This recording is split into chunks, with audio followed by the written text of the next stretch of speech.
Unang araw pa lang ni Elara sa main office ng South Sea Shipping Lines ay inatake siya ng pagkahilo. Anong problema, Elara? Tanong ni Sheena na katabi niya sa lamesa. Lalabas lang ako saglit. Anya at tumayo.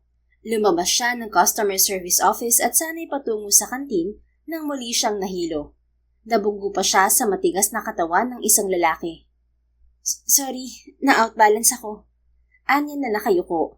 Natigilan siya nang maramdaman ang mga kamay ng lalaki na umalalay sa magkabilang balikat niya. Are you okay? Tanong ng baritono at pamilyar na boses ng lalaki. Manghang nag-angat siya ng muka at tumitig sa gwapo nitong muka. Kael? Nautal pang sambit niya. Si Kael ang kuya ng best friend niyang si Karen at CEO ng kumpanya. You look pale. Go to the clinic. Imbes ay sabi nito. Hinila na siya sa kanang braso. Sandali, okay lang ako. Pilit niya kahit tilang nililindol na ang kanyang paligid dahil sa hilo. No, you're not. Hindi na nagprotesta si Elara at sumama na lamang sa binata. At pagdating sa klinik ay inasikaso kaagad siya ng nurse. Humiga ka muna, ma'am. Hintayin natin si Doc. Anang nurse. Humiga siya sa single bed pero hindi pa rin mapakali. Sinipat niya si Kael na nakatayo sa harap ng glass window. May kausap ito sa cellphone. At habang tinititigan niya ito ay biglang sumagi sa kanyang isip ang malabong imahe ng lalaking naka one-night stand niya noon sa cruise ship. Nariyan na si Doc, ma'am. Maya-maya ay sabi ng nurse. Nilapitan naman siya ng doktor at sinuri ang kanyang pulso. Pagkawan ay nag-request ito ng pregnancy test. Pregnancy test? Pabulong niyang sabi sa doktor. Yes, I suspect you're pregnant, Miss Torres. Bibigyan kita ng gamot sa hilo na safe mong inumin. The test takes hours to come out and I'll call you later once the result is out. Sabi ng doktor. Sige po, pwede na po ba akong bumalik sa trabaho once na inom ko ang gamot? Kung okay na pakiramdam mo, yes, pwede ka na magtrabaho. Salamat po. Mabuti na lang malayo sa kanila si Kael at hindi nito narinig ang usapan nila ng doktor. Tapos na ito sa kausap nito sa cellphone kaya lumapit na sa kanya.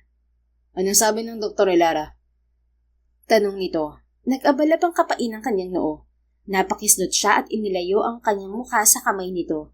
Humisi ito. It seems like you're allergic to mine's touch, huh? Or maybe it's just me. Umuusig nitong saad. Iniwasan niya ito ng tingin. Tumatak na kasi sa kanyang isip na playboy si Kael. Okay na ako. Iwan mo na ako dito. Salamat sa paghatid. Anya sa malamig na tinig. I will wait for the doctor's findings. Ano? Hindi mo na business ang malaman pa ang findings ng doktor. Bahagyang naningkit ang mga mata nito. Madilim ang aura dahil sa purong itim na tuxedo. Elara, you're my sister's best friend. And you're not a stranger to me. I've witnessed you grow with my sister. I also once played as your older brother since you live with Karen. I'm still the man you once called Kuya. And you once asked to fix your messy hair. Natigalgal siya ng mabuhay ang hindi mawaring sikdo ng kanyang puso na madalas niyang maramdaman noon sa tuwing kasama niya si Kael. Nag-mature na ako. I know where to place myself, Kael. Oh, I almost forgot. It's been 12 years since you moved to our house. Ilang taon ka na pala ngayon, Elara? I'm 28. Matanda ka pala ng isang taon kay Karen. And I'm 6 years older than you. But you look younger than your age. You are still wearing that innocent look in your eyes while talking to me. Anito sa malamyos na tinig. Hinawakan pa ang kanyang baba at bahagyang inangat ang kanyang muka. At nang magtama ang mga titig nila ng binata ay tuluyang nagurumentado ang kanyang puso. Maya-maya ay biglang bumukas ang pinto ng klinik at pumasok si Karen. Naaktuhan ng eksena nila ni Kael. Kael, stay away from Elara. Asik ni Karen sabay hila sa lalaki palayo. Hey, wala akong ginagawang masama. Angil ni Kael. I'm not blind. Flirt with all women you want, but not Elara. Karen, calm down. Hinatid lang ako rito ni Kael kasi nahilo ako kanina at nabanggo ko siya. Awat ni Elara rito. Kahit na, nagtitake advantage siya.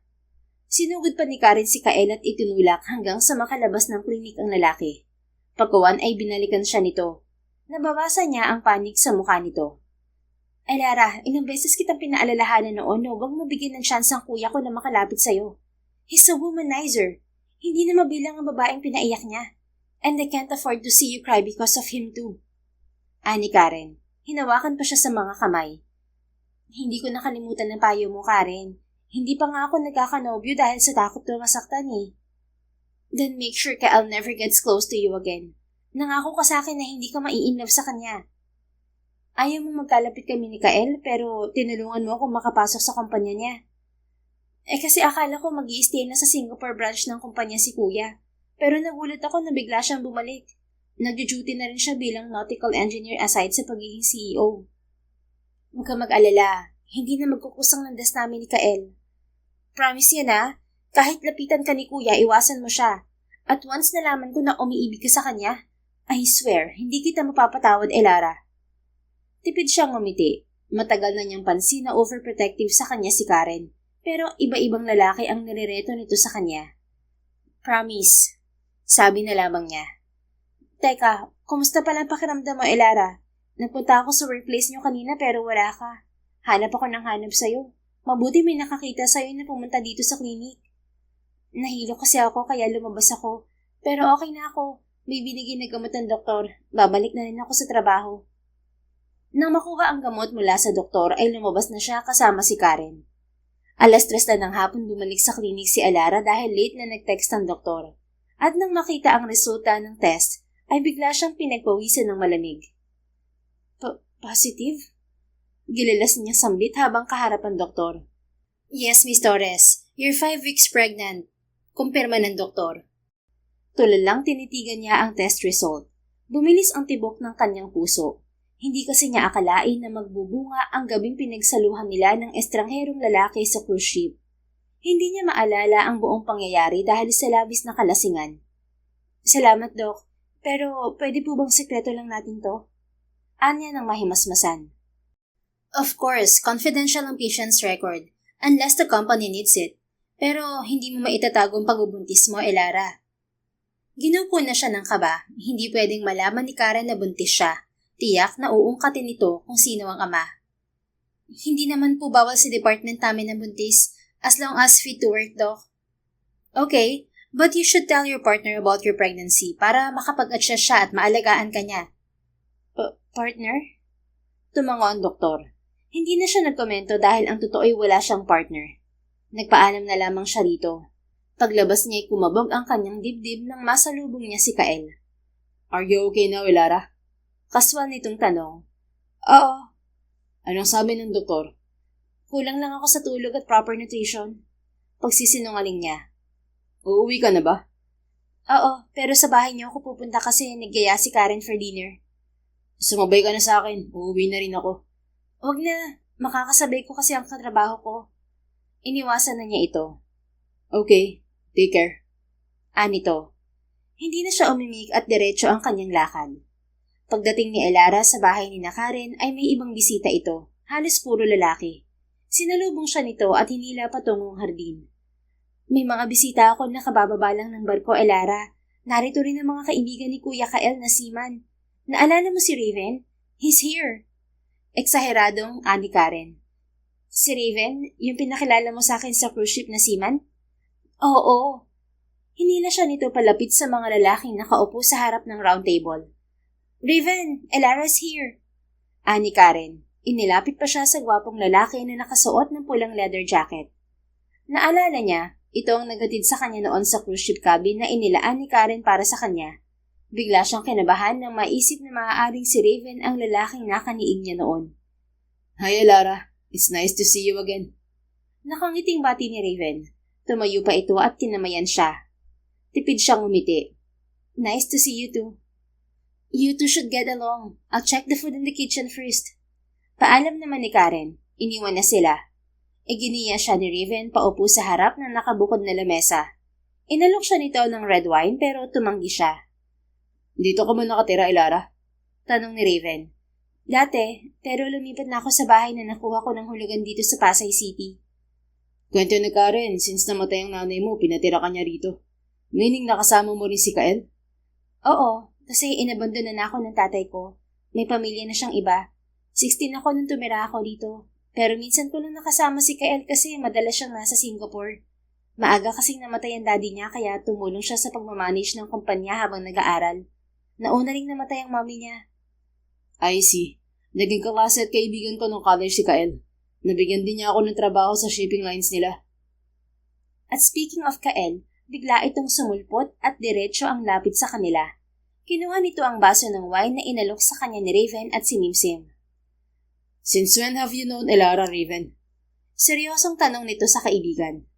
Since Elara and Karen had a cruise ship adventure, nilibre mo raw sila ng ticket nun. Birthday gift ko yun kay Karen, and she asked Elara to come with her. I didn't expect you to be there too. Naka-duty ako noon sa cruise ship at inimbita ako ni Karen nung gabi sa bar, at pinakilala niya sa akin si Elara. Iniwasan ni Elara na tumitig kay Kael, pero ramdam niya ang init ng titig nito sa kanya. Bigla rin itong tumahimik. Maya-maya ay may lumapit na babaeng nobya ng isa sa seaman at inalok siya ng cocktail. Nagulat siya nang si Kael ang kumuha sa baso. Elara can tolerate alcohol. Ani Kael matapos maubos ang laman ng baso.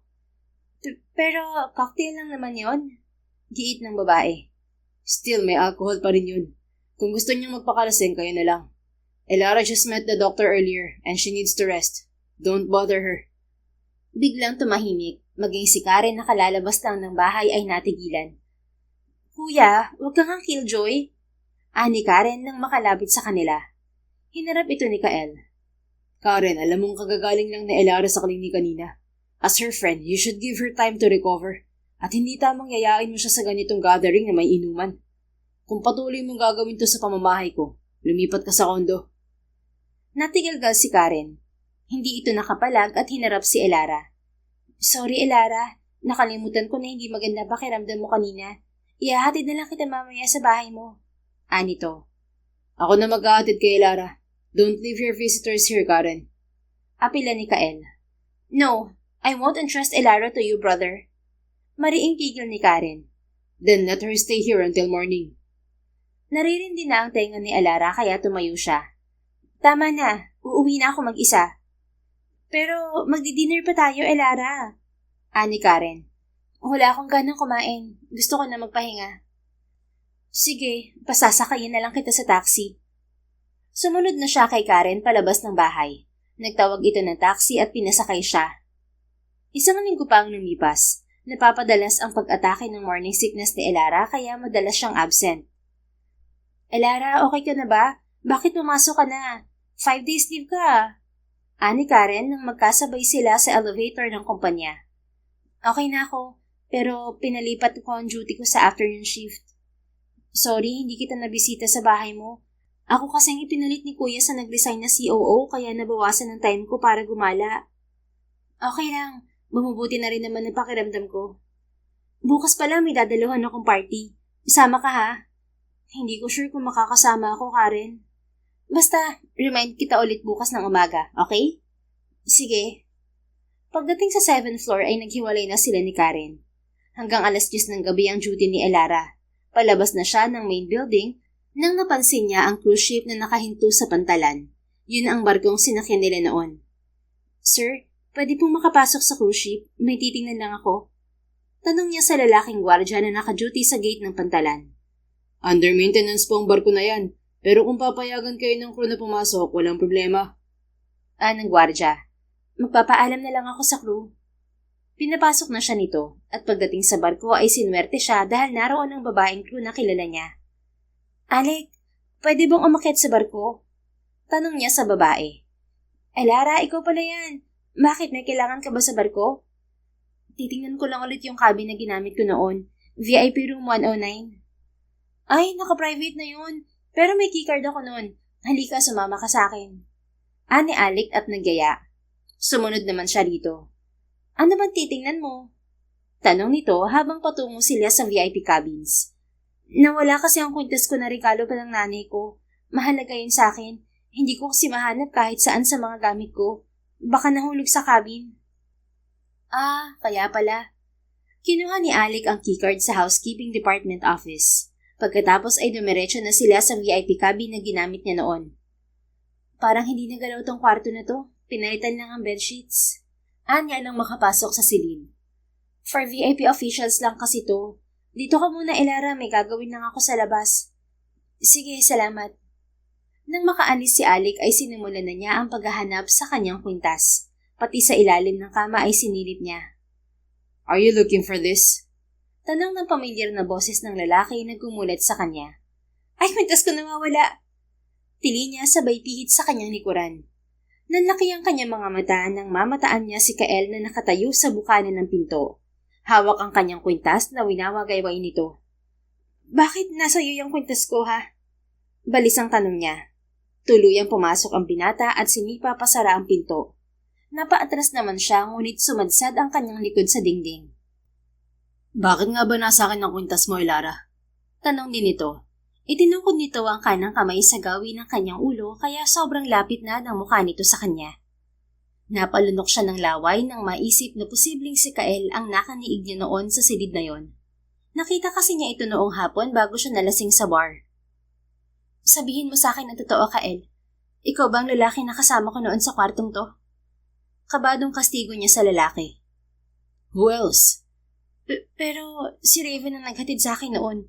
Nakaigdip ako at pagising ko lalo ako nahilo at lumabas ako ng kwarto. Kaso may lalaking humarang sa akin. Ibinalik ako sa kwarto.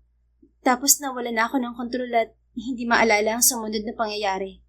Nagising na lang ako ng madaling araw na masakit ang katawan ko at wala na akong katabi sa kama. Balis ang kwento niya. Elara, hindi ka lang lasing nun. You've been drugged. Ano? Paano mo nalaman? I watched you since you entered the bar. At konting cocktail lang ang nainom mo. Your recklessness isn't just because of alcohol. You consumed some kind of libido booster drug. I tried to stop you from kissing me, but you're aggressive, and I lost control. Nakainom din ako ng alak nun. Kwento rin ito. Nilamon na siya ng kaba nang mapatunayang si Kael nga ang lalaking nakasama niya noon. So, ikaw nga yun. Pero bakit hindi mo sinabi sa akin? Nakita pa tayo ng umaga bago kami bumaba ng barko, ah. I tried to talk to you, but Karen pushed me away. Dumiretso ako sa Singapore noon at naging busy kaya last week lang ako nakabalik dito. Natigilan siya nang maalala ang kanyang pagbubuntis. Hindi pwedeng malaman ni Kael. Tiyak na hindi siya nito tatantanan. Akin na ang kwintas ko. Anya sabay hila ng kwintas sa kamay nito. Itinulak din niya ito sa dibdib kaya siya nakalaya. Ngunit nang paalis na siya ay pinigil siya ni Kael sa kanang braso. Hinatak siya nito kaya sumubsob siya sa matipuno nitong dibdib. Manipis na itim na long sleeve shirt lamang ang suot nito kaya ramdam niya ang tigas ng muscles nito. Why are you avoiding me like I have a contagious illness, Elara? Tanong nito sa matigas na tinig. Tumingala siya rito dahil halos 3 dangkal ang taas nito sa kanya. Partida, 2 inches pa ang takong ng kanyang sandals. Alam mo ang dahilan, Kael. Is it because of Karen? Oo, at hindi lang yon. Aware ako na iba-ibang babae ang dinidate mo. Tumawa ito ng pagak. Karen really hates my guts, huh? But for your information, those women you saw with me are just part of business transactions. They were elites from high-profile business partners. Pero inaamin ko, dinidate ko ang iba sa kanila. And what's wrong with it?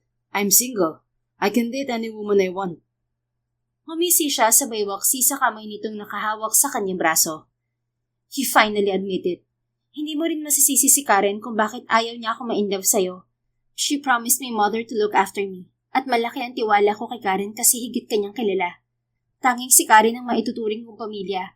At utang ko sa kanya ang sitwasyon na meron ako ngayon. Nakiusap siya sa daddy niyo na tulungan ako sa pag-aaral at pinatira pa ako sa bahay niyo.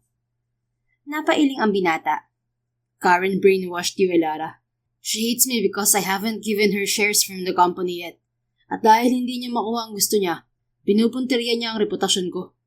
Hindi yan totoo. Walang pakialam si Karen sa private affair mo. Sa akin lang siya may concern kaya ayaw niya na mapalapit ako sa'yo. Really? If she's protecting your heart and distancing you from a playboy like me, why did she introduce Raven to you? And what's wrong with Raven? At least mas matino siya kumpara sa'yo. Pinagdasal ko nga na sana siya na lang ang naka-one night stand ko rito noon. What did you say? Gigil nitong untag. Muli siyang ginapos sa kanang braso at itinulak sa dingding. Ikinulong siya nito sa mga bisig nito. Pakawalan mo ako, Kael. Asik niya habang pilit itong itinutulak sa dibdib. Sigurado ka ba na mas matino si Raven kumpara sa akin ni Lara? Kailan mo lang ba siya nakilala, ha? Usig nito habang nanlilisik ang mga mata. Natigalgal siya nang maisip na 2 beses pa nga lang niya nakaharap si Raven. Pero magaan naman ang pakiramdam niya sa binata. Marami pang chance para makilala ko si Raven. At least hindi ako sa'yo mahuhulog, Kael. May paninindigang saad niya. Dinig niya ang malakas na pagdaiti ng mga bagang ni Kael. Umigting ang muscles nito sa leeg at kamay, pero kalaunan ay pinalaya rin siya. Leave! Anito sa mas mariing tinig. Kumilos naman si Elara at patakbong lumabas. Halos bumao naman ang mga kuko ni Kael sa kanyang palad dahil sa gigil. Akala niya ay makukuha na niya ang loob ni Elara matapos niyang ipaalam na siya ang naka one night stand nito. Pero nagkakamali siya. You can't avoid me, Elara. Usal niya habang palabas ng silid. Kinabukasan ng hapon, pagpasok ni Kael sa kumpanya ay namataan niya si Elara na kagagaling lamang sa klinik. Nang makalayo ito ay pumasok siya ng klinik. Mr. CEO, may papakonsulta ka ba? Tanong ni Dr. Eva Domingo. Nagliligpit na ito ng gamit. Wala, Doc. May itatanong lang ako tungkol kay Elara. What about Elara? Kamusta ang kalusugan niya? Napansin ko siya na nanggaling dito. Nag-follow-up check-up lang siya. She's fine. Give me the details of her medical condition, Doc. Natitigil ang tumitig sa kanya ang doktora. But this is confidential, sir. I'm the company owner, and Elara isn't just an employee to me. She was once part of my family. Napabugan ng hangin ng doktora. Sige, malalaman din naman ng lahat ng kondisyon niya. Elara is pregnant. Nagimbal siya. She's pregnant? Ilang weeks na? 6 weeks now. Napasandal si Kael sa gilid ng lamesa. Buntis si Elara at anak niya ang dinadala nito. Thank you, Doc. Anya pagkuwan. Lumabas na siya at hinanap si Elara pero naka-duty na ito kaya hindi niya pwedeng abalahin. Pagkatapos ng duty ni Elara kinagabihan ay nasorpresa siya nang salubungin siya ni Kael sa lobby. I'll drive you home, Elara. Anito, akmang kukunin sa kanyang kamay ang bitbit niyang pulang paper bag pero umatras siya. Salamat na lang pero magtataksi na lang ako. Anya at nilagpasan ng binata. Hinabol siya nito hanggang sa labas ng gusali. We need to talk, Elara. Hindi siya huminto sa paglalakad. Kung tungkol yun sa nangyari noon sa barko, kalimutan mo na yon. Hindi natin yung ginusto pareho. Hinawakan siya nito sa kaliwang braso kaya napilitan siyang huminto. Pero nang mapansin niya si Raven na bumaba ng kotse, ay marahas niyang iwinaksi ang kamay ni Kael. Huwag mo na akong kausapin pa, Kael. Please lang. Anya at sinalubong si Raven. Uuwi ka na ba, Elara? Tanong ng binata, nakangiti. Oo. Sumabay ka na sa akin. Tumango siya at walang alinlangang sumama kay Raven. Bakit overprotective sa'yo si Kael, Elara? Osisa ni Raven nang lula na sila ng kotse nito. Ito ang driver. Nasanay kasi siya na tumata yung kuya namin ni Karen noon. Then, why are you avoiding him? Ayaw ko lang magkaroon ng mas malalim na ugnayan sa kanya. O baka natatakot kang ma-inlove sa kanya dahil sa dami ng babaeng dumidikit sa kanya? Hindi siya umimik. Binasa niya ang chat ni Karen na naghihintay ito sa bahay niya. Kinabukasan ng gabi ay sumama naman si Elara kay Karen sa bahay ng mga to. Birthday kasi nito at nasorpresa siya nang dumating din si Raven at ibang kaibigan ni Karen. Konting handaan lang to for my 28th birthday and no liquor. Ayaw kasi ni Kuya. Ani Karen habang iginigiya sila sa malawak na dining hall. Mas gusto ko to, dinner lang. Ani Elara, pero inilibot niya ang kanyang tingin sa paligid. Hindi niya maintindihan kung bakit gusto niyang makita si Kael. Naghain na ng mga pagkain sa mahabag na mesa ang mga kawaksi at umupo na rin sila. Si Elara ang nagdasal at nang kumakain na sila ay napansin niya si Kael na dumaan sa lobby. Pumanhik kaagad sa hagdanan. Actually, it's my saddest birthday. Maya-maya ay ani Karen, matabang ang ngiti habang nakatitig sa cake nito. Bakit? Tanong ni Raven. First time na hindi ako binati ni Kael. Niwala siyang gift sa akin. Dumating na siya pero hindi man na siya tumingin sa atin. Baka pagod lang siya. Ani Claire, isa sa kaibigan nila. Walang ganang kumain si Elara kaya nang maubos ang kanyang salad ay nagpaalam siya na magpapahangin muna sa labas. Sinundan siya ni Raven. Are you okay, Elara? Tanong ng binata. Medyo hindi. Inaantok lang siguro ako. Matamlay niyang turan. Kung gusto mo nang umuwi, ihahatid na kita.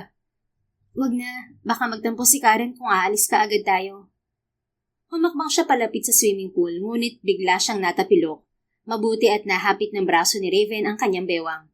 Pero sa halip na sa mukha siya nito tititig, Napatingin siya sa nakabukas na bintana ng kwarto ni Kael. Nakasilip ito roon. Salamat, Raven. Anya at tagling umiwas sa lalaki. You should take a rest, Elara. Anito. Magpapahinga muna ako sa kwarto ni Karen. Okay. Iniwan na niya ang kausap at muling pumasok sa bahay. Pumanhik siya sa hagdanan. Ngunit bago siya makarating sa kwarto ni Karen, ay may humila sa kanyang kamay at ipinasok siya sa ibang silid. Kael? Gilalas niyang sambit nang mapatitig sa mukha ni Kael na siyang humila sa kanya. Nanlilisik ang mga mata nito habang umiigting ang panga. Isinandal siya nito sa dingding habang mahigpit pa rin ang hawak sa kanyang kaliwang braso. You are clinging to another girl while you're carrying my child? What game are you playing, ha, Elara? May gigil nitong usig sa kanya. Natigalgal siya nang mapagtanto na alam na ni Kael ang tungkol sa pagbubuntis niya. Paano ka nakakasiguro na anak mo ang dinadala ko? Matapang niyang tanong. I'm sure the baby's mine. Imposibleng nagpagalaw ka kagad sa ibang lalaki pagkatapos ng nangyari sa atin. Kilala kita, Elara. At hindi ka ganoong uri ng babae. So what if you're the father? Walang magbabago, Kael. Hindi tayo pwede. I won't allow you to decide for us, Elara. Kung si Karen lang ang inaalala mo, I can handle her. Tumigil ka nga, Kael. Marahas niya itong itinulak sa dibdib, ngunit muli siyang ginapos sa dalawang braso na. Hindi siya nakapalag at biglang natigilan nang siilin siya nito ng pangahas na halik sa mga labi. Nahirapan siyang iwasan ng halik nito kaya kinagat niya ang ibabang labi nito.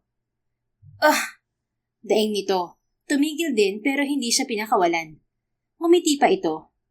You keep pushing me away, but your body reacts differently, honey. Can't you remember how passionate you are while kissing me before?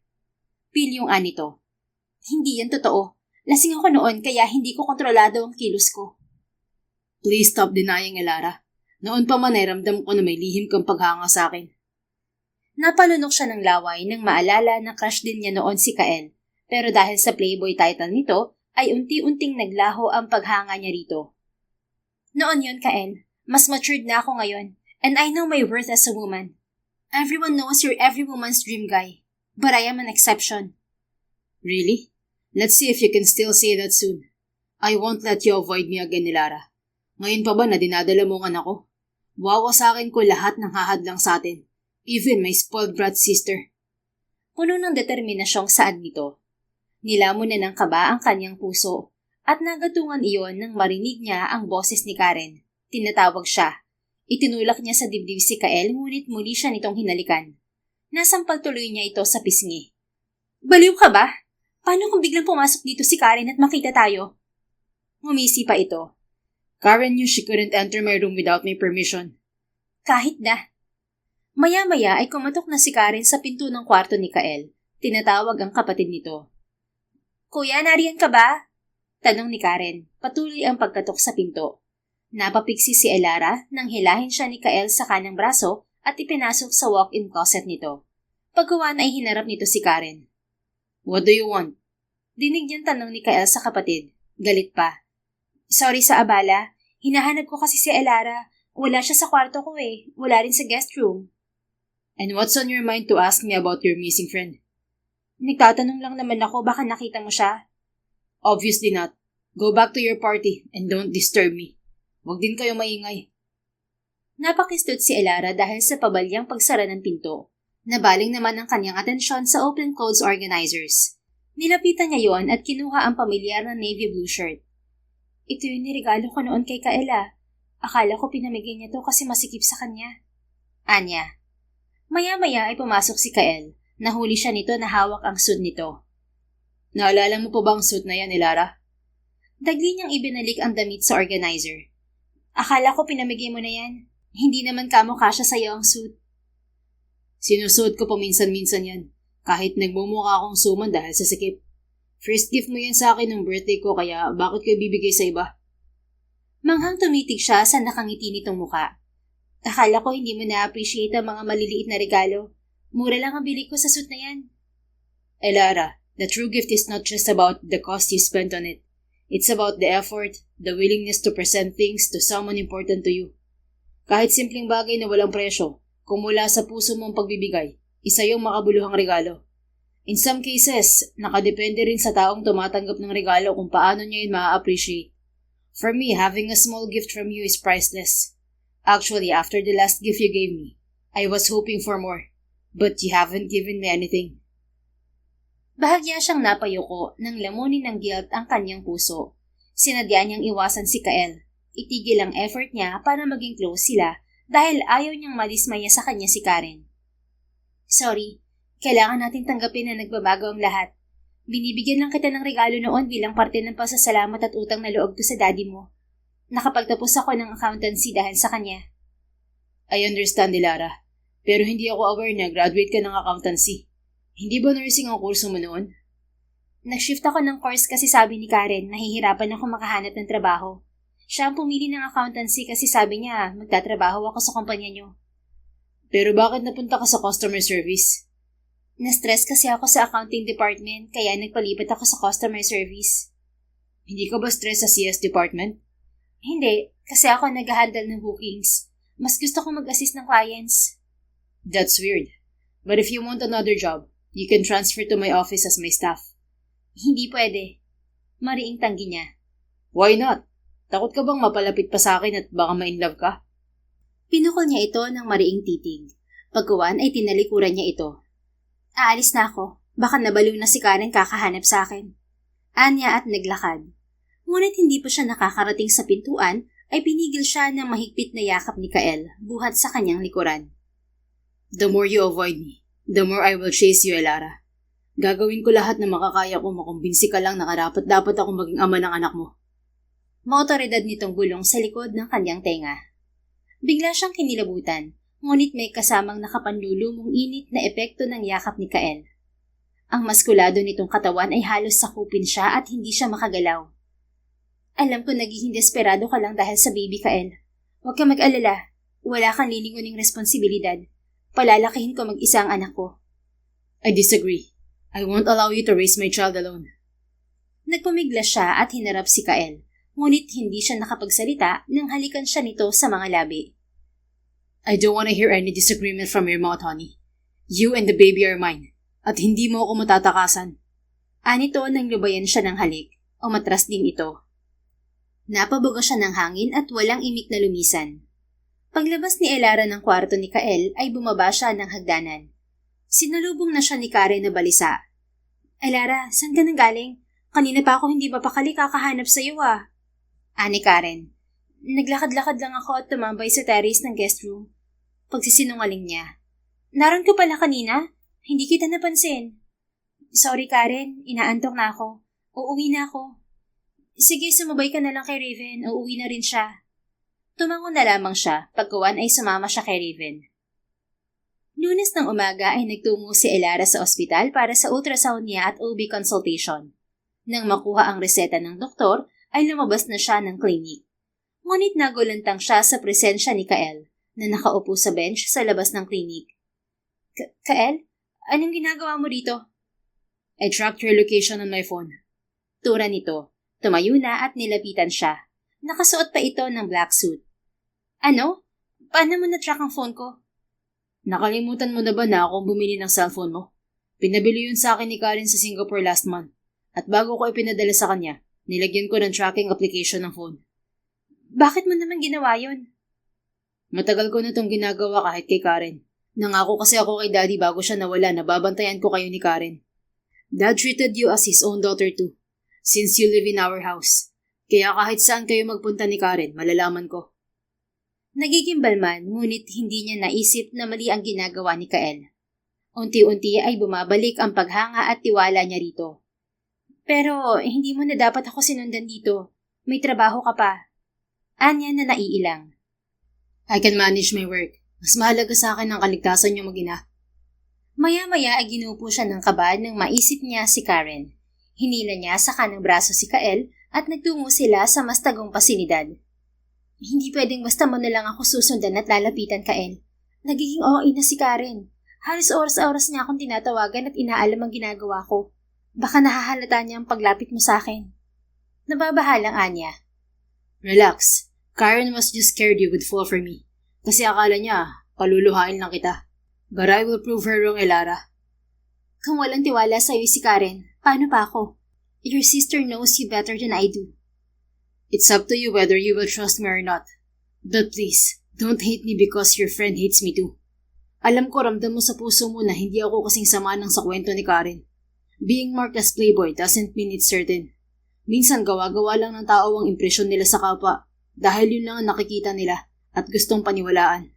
At once hit ka ng tao, kahit anong gawin mong mabuti, mali pa rin yun sa paningin nila. Their pride can't accept the truth. Pero ang dahilan ni Karen para kainisan ka ay valid. Ilang beses din kita nakitang nagdadala ng babae sa opisina mo at kita kong hinahalikan ka pa ng babae. Okay, I won't argue about that. But there's a different story behind what you witnessed and what you think. Kasi hindi naman buong senaryo ang nakita mo. I entertained women in my office as part of business deals, and I can't blame them for losing control and seducing me. As a man, I won't just push a woman rudely. But after that, I rejected them in respect. A single kiss doesn't mean I am allowing the woman to access my whole life. I never insist on kissing a woman for no reason. Nawiwindang siyang tumitig sa seryosong mukha ni Kael habang nagsasalita. Sa pagkakataong yun ay hirap na siyang pigilan ang silakbo ng kanyang puso. Pero kusa mo kung hinalikan minsan, Kael. Ano naman ang dahilan mo ron? Tipid ng umiti ang binata. Isn't it obvious that I feel something special towards you, Elara? Napalunok siya ng laway at hindi malaman kung maniniwala siya kay Kael. Madali lang sabihin yan, pero kaya mo bang panindigan? Of course. Just stop avoiding me and let me court you as formality. I want you to accept me not by force, but because you have fallen for me. At ayaw ko ring liligawan mo lang ako dahil may responsibilidad kang nililingon. Kung iniisip mo na dahil lang sa baby kaya kita ginugulo, nagkakamali ka, Elara. I have liked you since I set my eyes on you. Walang gatol nitong bunyag. Napatda ang dalaga at hindi na malaman ng sasabihin dahil sa naguhuramentado niyang puso. Nadistract siya nang tumunog ang kanyang cellphone. Tumatawag si Karen. Uuwi na ako, Kael. Maghahanda pa ako para sa duty ko mamaya. Ihahatid na kita. And please, don't refuse. Pero baka makita tayo ni Karen. Hindi naman niya alam na narito ka. Isa pa, marami akong pinapagawa sa kanya sa office. Hindi siya basta makakaalis doon. Let's go. Hindi na siya nakaimik at sumama na lamang kay Kael. Pumayag siyang ihatid siya nito sa kanyang bahay. At pagdating sa bahay ni Elara ay pumasok pa si Kael. I can't believe Karen let you live far from her. Ani Kael habang papasok sila ng salas. Ako nagdesisyon na bumukod since nagkaroon ako ng regular job. Si Karen lang ang pumili ng bahay na ito at tinulungan niya ako sa pag-process ng papers. Installment po tong bahay pero nakapag-down na ako ng $500,000. Ani Elara. Saan ka kumuha ng $500,000? Pinautang ako ni Karen. May ipon din ako sa bangko kaya nagamit ko para pambili ng gamit. Nagtanong ako noon kay Karen kung saan ka lumapit pero ayaw niyang sabihin. Kung alam ko lang na gusto mong bumukod, bibigyan sana kita ng isang unit sa condominium na pinagawa ko malapit sa kumpanya. Napahinto siya at hinarap ang binata. Akala ko naman ay alam mo kung saan ako lumipat. No, ayaw sabihin ni Karen. Kaya nung nagpabili siya ng cellphone mo sa akin, nag-install ako ng tracking application para matrace ko rin tong bahay mo. Hindi ko maintindihan kung bakit ganun katindi ang galit sa'yo ni Karen. Naguguluhan ako. Ayaw niya akong maloko at saktan ng lalaki pero ang dami niyang nireretong lalaki sa akin na hindi rin niya lubos na kilala. Napansin niya ang paniningkit ng mga mata ni Kael. Aalamin ko ang ibang dahilan ni Karen. Pero hindi ka dapat mag-rely lang sa desisyon ng kaibigan mo, Elara. Huwag mong isipin ang utang na loob mo sa daddy ko. Dad was just a generous man at marami siyang tinulungan tao. Hindi siya humihingi ng kapalit at ayaw niyang tanawing utang na loob ang pagtulong niya. Ikaw lang ang nagkukulong sa sarili mo sa utang na loob. Nagsilbi ka rin naman sa amin. Ikaw ang madalas nag-aalaga kay daddy noong nagkasakit siya. Kaya hindi utang ang pagtira mo noon sa bahay.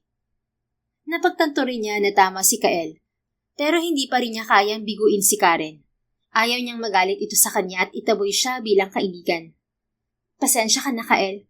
Ang totoo, ayaw ko naman sanang ilayo ang loob ko sa'yo. Kaso nagagalit sa akin si Karen sa tuwing pinapansin kita. Naisip ko na mas okay nang iwasan kita para walang gulo. Anya. But you can't avoid our fate, Elara. Hindi mo ba naisip na ang nangyari sa atin noon sa barko ay hindi lang dahil sa carelessness natin? It happened because we're meant for each other. At kaya ka nirereto ni Karen sa ibang lalaki dahil ayaw niya na maging tayo. Wala akong pakialam sa ibang dahilan niya. Hindi niya tayo masisira, lalo na ngayong buntis ka. Just trust me, okay? Hinawakan pa siya nito sa mga kamay. Tumitig siya sa mga mata ni Kael at kahit anong tanggi niya, mas makapangyarihan ang kanyang puso. Wala na rin siyang choice dahil malalaman din ng lahat ang pagbubuntis niya. May tiwala ako sa iyo, Kael, pero wag mo sisihin si Karen. Wag mo rin munang sabihin na ikaw ang tatay ng pinagbubuntis ko. Hindi pa rin niya alam na buntis ako. Huwag kang mag-alala. Hindi kita pababayaan. Sakyan mo lang kung anong gusto ni Karen para mas madali nating mahuli ang totoong motibo niya. Tumango siya, at nang ikulong siya ni Kael sa yakap nito, ay hindi siya pumalag. Sa halip ay inihilig niya ang kanyang ulo sa matipuno nitong dibdib. Mahigit 1 linggo pa ang lumipas. Hindi na napigil ni Elara ang palihim na effort ni Kael. Pinanindigan na nito ang panliligaw sa kanya, pero kasabay niyon ay sineryoso rin ni Raven ang panliligaw nito. Hi, Elara. Bati ni Raven na sumalubong sa kanya paglabas niya ng CS office. Raven, akala ko ba nakasakay ka na ng barko? Bukas pa, kasi na-delay ang release ng custom clearance for international shipment. Bakit ka narito? Yayayain sana kitang mag-dinner. Kahit ngayon lang bago ako sumampa sa barko bukas. Tatanggi sana siya ngunit biglang dumating si Karen. Sama ako sa dinner date niyo, guys. Anito na nasasabit. Okay, samahan mo na kami ni Elara para hindi siya mahiya. Sang-ayon naman ni Raven. Hindi na siya nakatanggi. Sige, pero huwag tayo magtatagal. Hindi ako pwedeng magpuyat. Kakain lang tayo tapos ihahatid na kita pa uwi. Then let's go.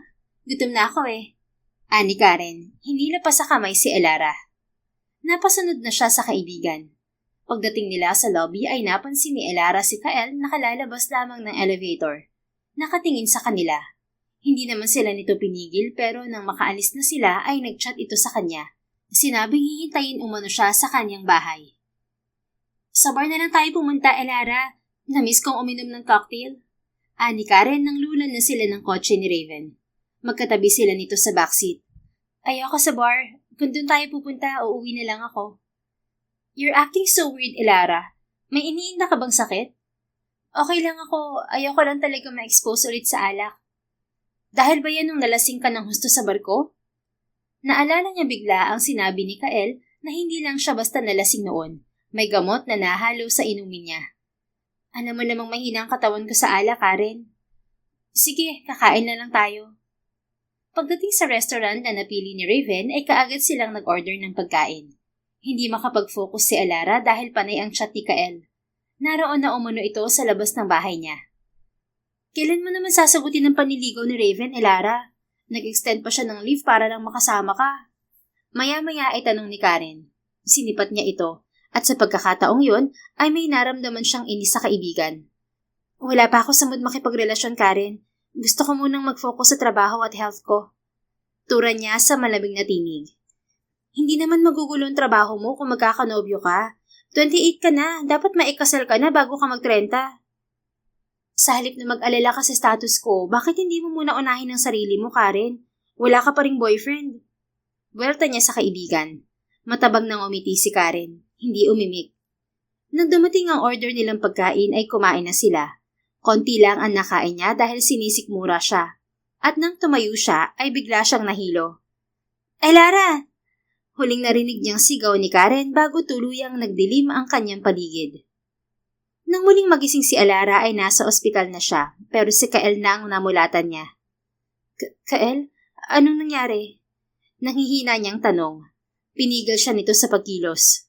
Huwag ka munang kikilos. Dinala ka ni na Karen at Raven dito kanina kasi hinimatay ka.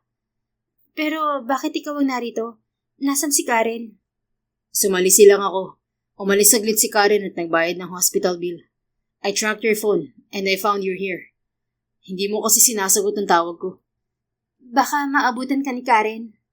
At speaking of Karen, narinig na niya ang boses nito na may kausap. Papasok na ng ward. Dagli namang nagtago sa banyo si Kael. Gising ka na pala, Elara. Nakausap ko na ang doktor at kinumpirma niya na buntis ka. Ani Karen habang palapit sa kanya. Ginupo na siya ng kaba. Inisip niya na maaaring inakala ni Karen na hindi pa niya alam na buntis siya. Buntis ako?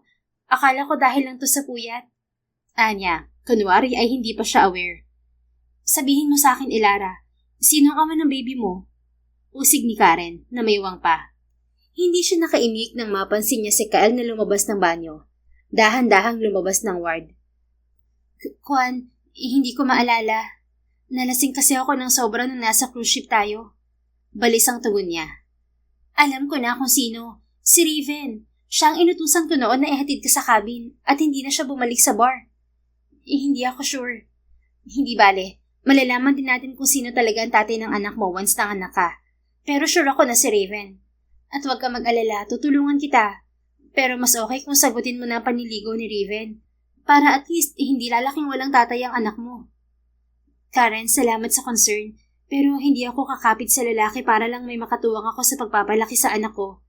Kasalanan ko to kung bakit ako nabuntis. At sisikapin kong mapalaki ng maayos ang anak ko. Umupo sa gawing kaliwa niya si Karen at hinawakan siya sa kamay. Hindi madali maging single parent, Elara. Kailangan mo ng katuwang. Wala namang problema kung mag-asawa ka basta tanggap ng lalaki ang anak mo.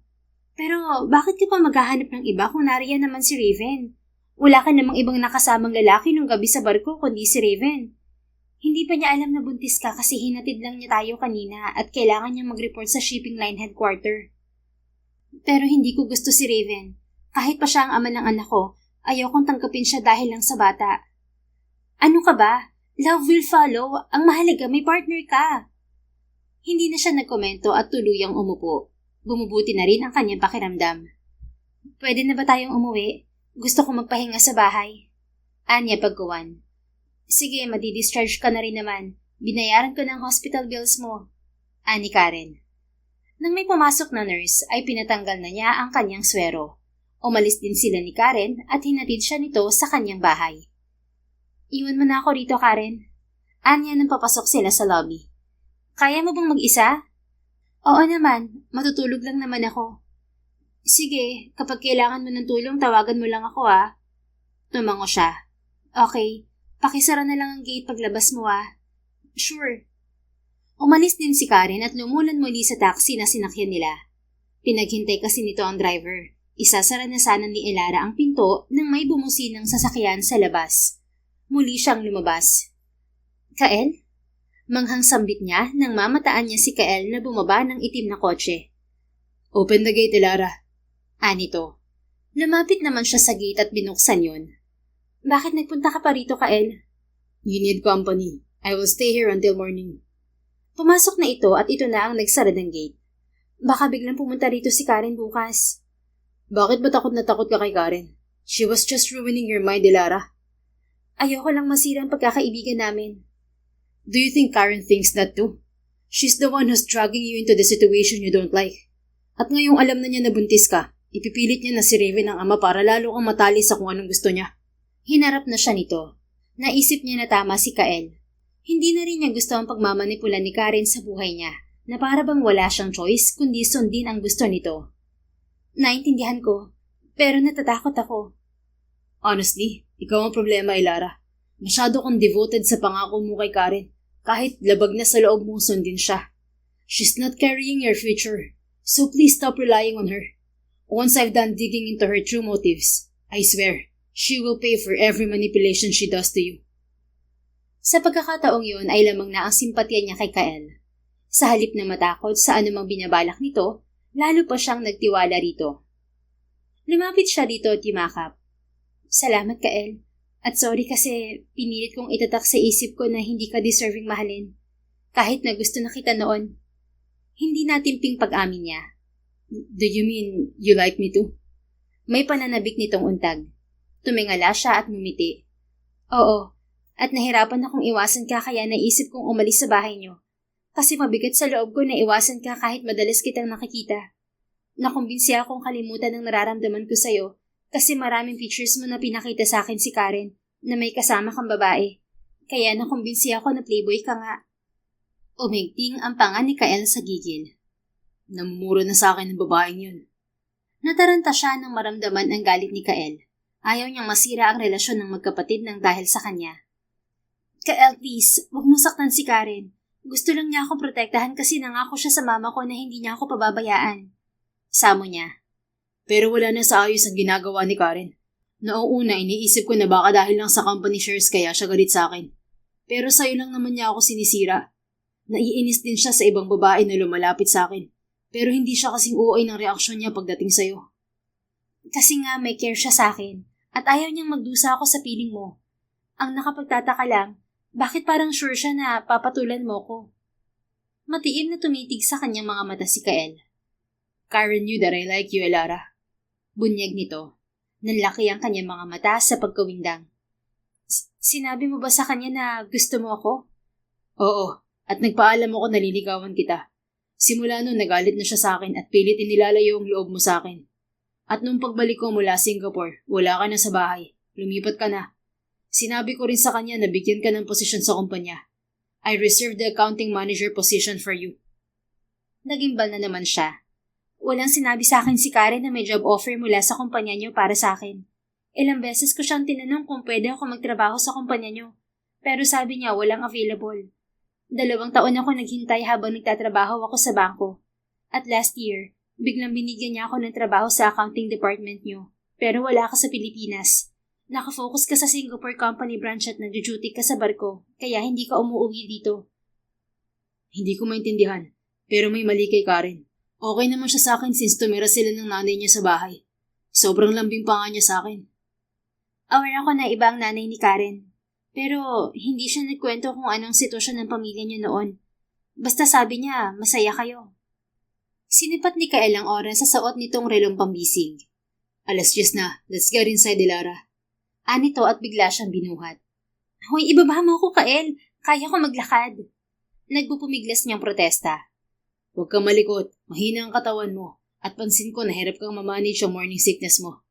I will stay by your side always. Anito na patuloy ang paglalakad. Masyado ka ng obvious. Marami na sa katrabaho ko nakakahalata na madalas mo akong binibisita sa department namin. Panay pa ang tawag mo sa akin sa oras ng trabaho. Nagsususpetsya na sila at hindi magtatagal malalaman na ni Karen ang relasyon natin. Wala na akong pakialam sa magiging reaksyon ni Karen. Kung tutuusin, wala siyang pakialam sa personal nating buhay. She's off limits when it comes to our relationship, Elara. Umakyat na ito ng hagdanan pero maingat sa bawat paghakbang. Sasabihin ko rin ang totoo kay Karen, pero kailangan ko ng timing. May temper siya at para siyang bulkang sumasabog sa tuwing nakakarinig ng balitang hindi niya gusto. I don't care. Wala rin siyang magagawa kapag ako nang nagalit. Pasalamat siya, binigyan ko siya ng mataas na posisyon sa kumpanya kahit hindi siya capable. May malaking monthly allowance pa siya. Kung tutuusin, wala siyang ambag at lalong wala siyang karapatan. Sampid lang siya sa pamilya ko. Kung hindi dahil kay Daddy, hindi ko siya paglalaanan ng effort para mapaganda ang buhay niya. Ilang sandaling natahimik si Elara dahil sa pagkawindang at curiosity. Pagdating sa kanyang kwarto ay maingat siyang inihiga ni Kael sa kama. Anong ibig mong sabihin na sampid lang sa pamilya si Karen, Kael? Usisa niya sa binata. Sinusundan niya ng tingin ang kilos nito. Nagtatanggal na ito ng coat.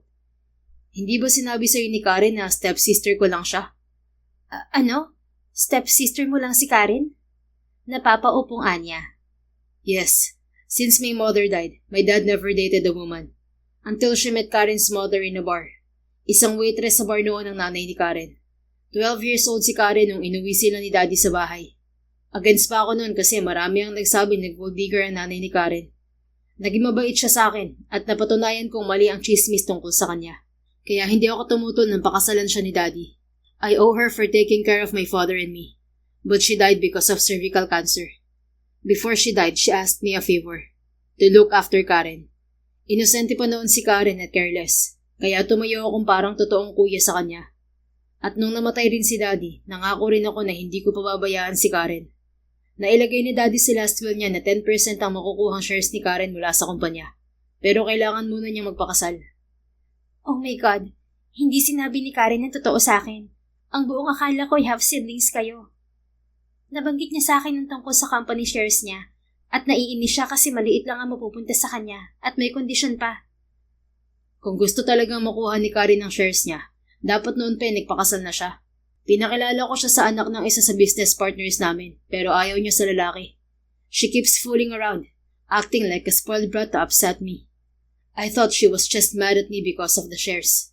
But I felt something off behind her tantrums. Baka gusto niya ng mas malaking shares. Siguro. Pero hindi na mababago ang last will ni Daddy. I'm the only biological son and the only heir. Pasalamat pa nga si Karen dahil kahit hindi siya anak, ay may share siya. At bakit mas malaki ang shares ko kahit kasal si Daddy sa nanay ni Karen?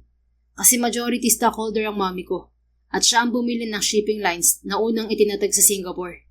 30% lang ang shares ni Daddy, kaya maliit lang ang naibahagi niya sa pangalawa niyang asawa. Naiintindihan ko na. Pero hindi ko pa rin lubos makuha ang ibig sabihin ni Karen. Hindi ko na alam kung ano ba talaga ang gusto niya. Don't stress yourself about Karen, Elara. Mag-focus ka sa baby natin at ako nang bahala sa iba. Ani Kael, nagtanggal na rin ng polo kaya napatitig si Elara sa nahantad nitong katawan. Bakit ka nag-uhubad ha? Anya habang tinatakpan ng palad ang kanyang mga mata. Bumungis-ngis ang binata. Come on, you're free to witness my shirtless body, honey. Soon you can touch it anytime you want. I will be your husband. At hindi lang tingin at haplos ang magagawa mo sa akin. Pwede mo rin akong angkinin. Hindi pa tayo mag-asawa kaya mahunostidi ka, Kael. Oh, are you shy? Napapiksi siya nang maramdaman niya ang paglundo ng kama. Maya-maya ay lumapat na sa kanyang binti ang mainit na palad ni Kael. Kael, ano ba ginagawa mo? Pumayag ako matulog ka rito pero hindi ko sinabing tatabihan mo ako sa kama. Asik niya. Inalis din ng palad sa kanyang mga mata at tinitigan ng binata. Nakaluhod ito sa kanyang paanan. Tanging pants na itim lang ang suot. Honey, we're having a baby. We should practice cuddling and sleeping together. It's mandatory to show our baby how parents love her or him. Napalunok siya ng laway nang hindi na maalis ang kanyang titig sa matipunong katawan ng binata. Hindi niya akalaing masisilayan niya yon na hindi pa nakaw. Katulad noong crush pa niya ito. Nang mahimasmasan, ay tinadyakan niya sa puson si Kael. Mahina lang naman. Nahulog ito sa sahig. Hey, bakit mo ako sinipa ha? Amis nitong tanong. Tumayo rin kaagad. Matutulog na ako kaya wag mo akong abalahin, Kael. Anya at humiga ng maayos. Okay, sleep well, honey. Maliligo lang ako. Pumasok na ito ng banyo. Nagkumot naman siya at nakangiting tumitig sa kisame. Nabuo rin ang kanyang pasya na hindi na itataboy at iiwasan si Kael. Sorry, Karen. Mahal kita bilang kaibigan, pero kailangan ko rin si Kael sa buhay ko. Usal niya at pumikit. Sa loob ng 2 linggong lumipas, ay nakatatlong absent na si Elara dahil lumala ang kanyang morning sickness. Hindi na rin niya napigil si Kael na samahan siya gabi-gabi sa kanyang bahay. At Biyernes ng gabi ay hinintay siya nitong matapos ang kanyang duty. Nataranta siya nang akbayan siya nito paglabas niya ng kanilang workplace. Kael, narito pa si Karen sa building at nag-chat siya na sabay kaming uuwi. Nababahalang Anya. I thought you had stopped worrying about Karen. Oo, pero hindi pa to ang tamang panahon para malaman niyang relasyon natin. Fine. Inalis din ni Kael ang braso sa kanyang balikat at dumistansya. Saktong dumating si Karen. Napalis ang ngiti nito nang makitang kasabay niya sa paglalakad si Kael. Sumugod ito sa kanila at hinila siya sa kanang braso. Bakit kasabay mo si Kael, Elara? May inis nitong tanong. Nagkataon lang naiisa kami ng daan. Palusot niya. And you entertain him? Hindi. Mabuti naman. Nakababa na ulit ng barko si Raven kasi malapit lang ang biyahe nila. He's inviting us for dinner. Pagod na ako. Gusto ko nang umuwi, Karen. Saglit lang naman tayo. It's time to discuss your pregnancy with Raven. Nilamon na ng kaba ang kanyang puso. Pasimpleng sinipat niya si Kael na pumantay sa paglalakad nila. Wala itong imik pero sinulipan din siya. Sige, sasama ako pero saglit lang tayo Pagkuwan ay sabi niya. Sure, naghihintay na sa atin si Raven sa restaurant. Nakasabay pa nila sa elevator si Kael at pumwesto ito sa gawing kaliwa niya. Pansin niya na pilit siyang dinidistract ni Karen para lamang hindi niya mapansin si Kael.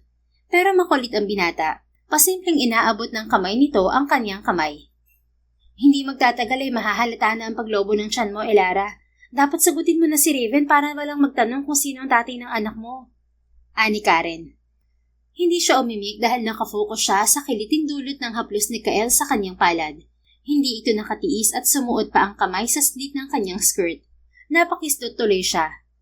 Bakit, Elara? Gilalas na tanong ni Karen. Natitigan siya nito. Mabuti nakalayo na si Kael. Wala, biglang may lamok na kumagat lang sa binti ko. Palusot niya. Nako, paano naman nakapasok ang lamok dito?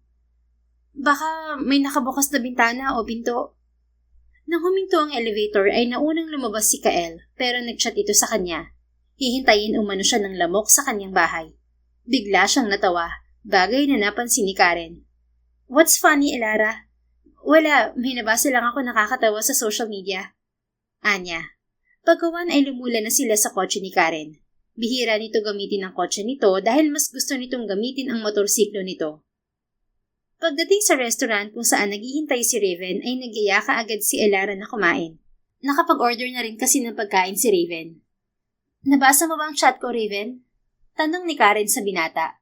Alin doon? About Elara's pregnancy. Napaubo bigla si Elara dahil sa pagkawindang. Napatitig sa kanya si Raven na may pagkasurpresa rin sa mukha. Buntis ka, Elara? Manghang-untag nito. Oo. That's right, Raven. Kaya pagbutihin mo pa ang panliligaw dahil magkakaanak na kayo ni Elara. Make her fall for you kasi ayaw niyang magpakasal sa lalaking hindi niya mahal. Sabad ni Karen.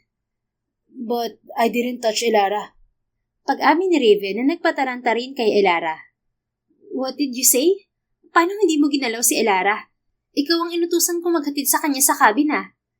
Napapatay yung kastigo ni Karen sa binata. Yes, sinatid ko siya, pero umalis din ako. Inaantok na ako kaya natulog ako sa cabin namin. Do you mean, hindi ikaw ang ama ng dinadala ni Elara? No, I'm sure about it. Kahit lasing ako noon, buo pa ang wisyo ko. Isa pa, hindi naman ako gusto ni Elara, kaya hindi ko siya pinilit sa bagay na ayaw niya. I tried to kiss her but she pushed me away, kaya umalis na ako. Biglang natahimik si Karen at hinarap si Elara. Bumakas sa mukha nito ang panik. Alam mo na hindi si Raven ang ama ng dinadala mo, Elara? Maya-maya ay kastigo nito sa kanya. Sa pagkakataong yon ay buo na ang loob niya na ipagtapat kay Karen ang totoo. Oo, at alam ko na kung sinong lalaki na kasama ko noon sa cabin. Kalmado niyang tugon. Sino? Si Kael. Napaatras si Karen, ngunit biglang nag-hysterical. No, that's not true. Sigaw nito. Mabuti at nasa private dining room sila. Pero yun ang totoo, Karen. Wala na rin akong pinagsisisihan kasi mahal ko si Kael at mahal din niya ako. Giit pa niya. Napakislot siya nang kinuha ni Karen ang baso ng wine at ibinagsak sa sahig. Napatayo na rin si Raven at pilit na pinipigil si Karen sa pag-aamok. You betrayed me. You lied to me, Elara. How dare you love Kael behind my back? I told you many times. You can love any man you want except Kael. Nanggagalaiting asik nito. Sorry. Hindi ko na napigil ang sarili ko. Kael is good to me at hindi totoong sasaktan lang niya ako. Imposible yan. Kael never cares about woman's heart. Of course, magpapakabait siya sa'yo dahil buntis ka. Pero once na nanganak ka, iiwan ka rin yatang anak mo kukunin niya. He needs an heir to fully control the company's Singapore branch. Pero mahal ko si Kael. Shut up. Keep saying that and you will regret it. May kasunduan tayo, Elara. Once you fall for Kael, I will treat you as my worst enemy. Nakalimutan mo na ba na ang bahay mo ngayon ay utang mo pa sa akin? Noong nagkasakit ka, ako lahat ang gumastos sa hospital bills. Kung hindi dahil sa akin, isa ka lang orphan at hindi ka makakarating sa sitwasyon mo ngayon. Natigargal siya sa tila matalim na punyal ng mga salita ni Karen at bumaon ang mga yun sa kanyang puso. Tama naman ito. Kung hindi dahil sa tulong nito, ay baka sa lansangan siya pulutin. Napaluhan na siya dahil sa guilt. Please lang, intindihin mo rin ako, Karen. Ilang taon kong sinunod ang gusto mo para lang masuklian lahat ng tulong mo sa akin. Pero hindi ko na kaya. Hindi ko na kayang magsinungaling sa sarili ko. Humihikbing Anya. If you really choose Kael, then we're over. I'll take back everything from you hanggang sa bumalik ka sa putik kung saan ka nanggaling. Asik nito at biglang lumisan. Nagpanik na siya at hindi malaman ang gagawin. Inalalaya naman siya ni Raven at nagboluntaryong ihatid siya sa kanyang bahay. At pagdating sa kanyang bahay, ay sinalubong siya ni Kael sa gate. Ano nangyari, Elara? Balisang tanong nito. Nanghina na siya dahil sa labis na emosyon kaya napayakap siya kay Kael. Alam na ni Karen ang totoo. Galit na galit siya sa akin. Matamlay niyang sumbong. I'll talk to her. Don't be scared. Kael, sa palagay ko kailangan muna nating lumayo sa isa't isa habang inaayos ko ang problema namin ni Karen. Lalong lalala ang sitwasyon kung makikita niya tayong magkasama. No, that's not a solution. Karen can't control us. Dumistansya siya rito. Iwan mo muna ako, please. Pagkuwan ay samo niya. I can't leave you in this situation, Elara. Okay lang ako. Mas makakapag-isip ako ng maayos kapag mag-isa. Fine, I'll leave. But if something happens, call me, okay? Tumango lamang siya at tuluyang pumasok ng bahay. Umalis naman si Kael. 2 araw hindi pumasok sa trabaho si Elara dahil masama ang kanyang pakiramdam. Naging busy rin si Kael pero nagpapadala ito palagi ng pagkain at mga prutas sa kanya. At pagkatapos niya sa trabaho ay chismis ang bumungad sa kanya. Kahapon pa nag-aaway ang CEO at si Ma'am Karen. Dinig niyang sabi ng katrabaho niyang babae. Oo nga, at mas matindi ang away nila ngayon sa opisina ng CEO. Gatong din ng lalaking katrabaho. Hindi siya nakatiis at lumabas. Nagtungo siya sa opisina ng CEO at naabutan niya ang nakataas na boses ni Karen. Finally, you admitted the truth, Kael. You never treated me as your sister, and you only care for me because of your father's will. You never see my efforts to get your attention, and at least love me in any way. Dinig niyang palatak ni Karen. Tuluyan siyang pumasok sa glass door at namataan niya si Kael na nakaupo sa harap ng lamesa nito. Nakatayo naman sa harapan nito si Karen. You just revealed your true colors, Karen. It makes sense why you refused to marry another man. Because you assumed I would love you back. Ani Kael pero kalmado. Nawindang si Elara sa narinig. Yes, I want you to love me back. Mahirap bang gawin yon, ha? I assumed you liked me when you cared for me. But when Elara lived with us, you suddenly switched your interest to her. Puno ng hinampong tura ni Karen. You're insane, Karen. I care for you as my stepsister. And it never came to my mind to like you romantically. Hindi ka ba kinikilabutan sa sinasabi mo? People see us as siblings. Kasi yun ang pakilala sa'yo ni Daddy na kapatid kita. I was never interested in you the way you thought. And don't blame Elara. She's different. I've liked her since I met her. At kahit hindi mo siya dinala sa bahay at kung may chance na magkita kami sa ibang pagkakataon, alam ko na mamahalin ko pa rin siya. But Elara is nothing but an orphan who shares a roof with us. I'm more capable of being your lover. Enough! Napatayo na si Kael. If you keep blaming me for your madness, I won't hesitate to take all that my father gave you. No, you can't do that to me, Kael. I won't protest about you rejecting me, but I can't afford to see Elara marrying you. I did everything to break the path between you two, and I can't accept wasting all my efforts. I even dragged Elara in the cruise ship bar to have a one-night stand with Raven, to get pregnant, so you two will lose a chance to be together. But what did you do? You replaced Raven. I chose many men to date her, but still, she fell for you. Pag-amin ni Karen sa kasalanan nito. Nanlulumong napasandal si Elara sa hamba ng glass door dahil sa natuklasan. Sa pagkakataong yun ay sama ng loob ang naramdaman niya para kay Karen. Hindi nga totoo ang care nito sa kanya. Gusto lamang siya nitong ilayo kay Kael. Nagulat siya nang masaksihan ang pagsampal ni Kael sa pisngi ni Karen. You're sick, Karen.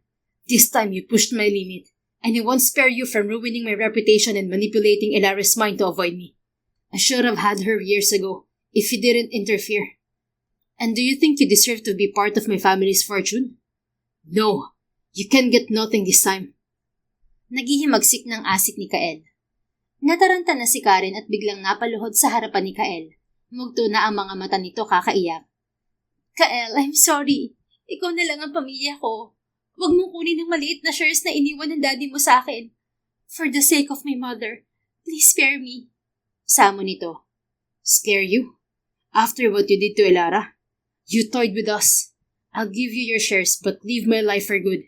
I'll send you to Canada. Please no! Yumakap pa si Karen sa mga binti ni Kael pero iniwaksi ito ng binata. Nabaling din ang atensyon nito kay Elara. Elara is here. It's your last chance to beg for her forgiveness. Kung mapapatawad ka niya, hindi kita ipapadala sa Canada. Pero aalis ka sa bahay ko. Pagkawan ni Ani Kael. Napatayo na si Karen at lumapit kay Elara. Sa harapan naman niya ito lumuhod. Elara, I'm sorry. I'm just jealous of you because Kael loves you. Pero dahil ayaw kong masira ang pagkakaibigan natin, nilunok ko ang ego ko at pinakisamahan ka kahit na naiinis ako sa'yo. Matagal ko nang alam na gusto ka ni Kael. Kaya wala na akong ginawa kundi sirain ang imahe niya sa'yo at maniwala kang playboy siya. Please forgive me. Promise, hindi na ako makikialam sa buhay mo at hahayaan ko na maging masaya kayo ni Kael. Ayokong tumira sa malayong bansa. Hindi ako mabubuhay mag-isa ron. Lumuluhang samo nito. Sa kabila ng galit ay nanaig pa rin ang pagpapatawad sa puso ni Elara. Inakay niya patayo si Karen at niyakap. Dapat mong maintindihan na ang mundo ay hindi umiikot sa iisang sitwasyon lang, Karen. We all have different fates, and you can't steal anyone's. God gave you so many chances to be happy and contented, but you ignored them. Mahal kita bilang kaibigan, kaya patatawarin kita. Pero last chance mo na to. Once nagkamali ko ulit, sorry, wala nang another chance. Anya. Promise hindi na ako uulit. Anito. Leave and pack your things, Karen. Lumipat ka sa condo unit mo. Maya-maya utos ni Kael sa babae. What about my shares? Ani Karen. You can have it when you get married. Kailangan masunod ang nasa last will ni Daddy. Sige, maghihintay ako. Umalis din si Karen kaya naghari ang katahimikan. Napasugod bigla si Elara kay Kael at yumakap dito ng mahigpit. Napahagulgol siya sa dibdib nito. Hindi ako makapaniwala sa totoong dahilan ni Karen. Hindi ko inisip ni minsan na nagsiselo siya sa akin dahil sa iyo, Kael. Anya. It's over now, honey. Please don't be stressed. Pumapayat ka na at namumutla. I can't afford to see you like that. Ani Kael. Inangat pa ng kamay ang kanyang muka. Kasi sobrang stress na ako sa sitwasyon. Kaya nga tama na. Hindi na makikialam sa atin si Karen. Magli-leave ako para makapag-focus sa'yo. Kapag stable na ang health mo, saka tayo magpapakasal. Okay? Papakasalan mo ko? Nagagalak niyang saad. Of course, honey. Hindi ko hihintayin mga anak ka bago tayo makikasal. Gusto kong mamulat si baby na legal tayong mag-asawa. Naluha na naman siya dahil sa tuwa. Salamat, Kael. Gustong-gusto na kitang maging asawa. I love you so much. I can't wait to call you my wife either. I love you more, honey. This time, no secrets, no more hiding. I want the world to know you're the woman I love. Hindi siya nakatiis at hinatak niya sa batok si Kael at inunahan ito ng halik sa mga labi.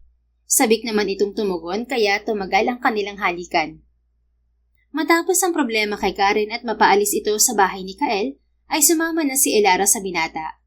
Pinasalo niya sa ibang tao ang hulugan niyang bahay, at dahil maselan ang kanyang pagbubuntis, pinagpahinga muna siya ni Kael sa trabaho.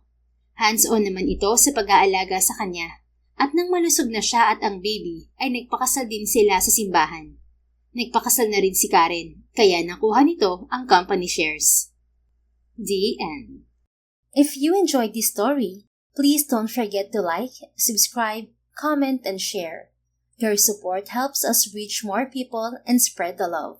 Thank you for tuning in, and we're looking forward to seeing you again soon. In the meantime, please take care, and may God bless you always.